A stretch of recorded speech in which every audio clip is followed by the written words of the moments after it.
And I was told really early on in my career by a well-meaning administrator, Andrew, there are only two options for you as a guide. You can either do exactly what Montessori wrote, or you can walk Montessori back toward traditional. And there's really sort of these two poles. But those, A, it's a false choice. But B, it's totally based in fear that anytime we're changing something from Montessori, we have to walk this other way. But there's a third and fourth, fifth, and sixth path that is the scientific pedagogy. And I think, in my own experience, so I think you know this, John, I was a Montessori child through upper elementary. That in so many ways, I think, has accelerated my learning curve as a practitioner. I remember working with a colleague my second year in a Montessori setting, and he was introducing me to some new concepts and ideas, and I implemented them and made them a part of my practice within a matter of months.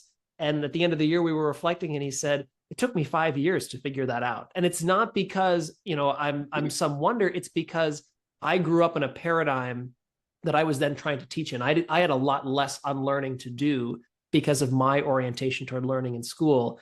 I know it's so much harder for folks who aren't coming from that setting because it's emotional to hold two things at once, to say, this was my experience as a young person. And because of what I know now, I'm not going to offer that without feeling poorly or negatively about our own experience and upbringing. Such a profound point. The point you made at the very beginning of what you just said, the idea of let's move away from a binary paradigm. It's either Montessori or not Montessori. So I tell schools all the time, one of the phrases you should ban with yourselves and dialoguing with faculty and dialoguing with parents is, don't say we don't do that in Montessori, or here's how we do it in Montessori. It's begging the question. Talk about outcomes. This is how we stimulate independent or higher order thinking. This is how we stimulate social intelligence. This is what we do that's characteristic of this age level. Let's talk about developmentally appropriate practice and the outcomes of the kind of human beings we want to cultivate. When you use the M word to run interference for you down the football field, it's a cop-out.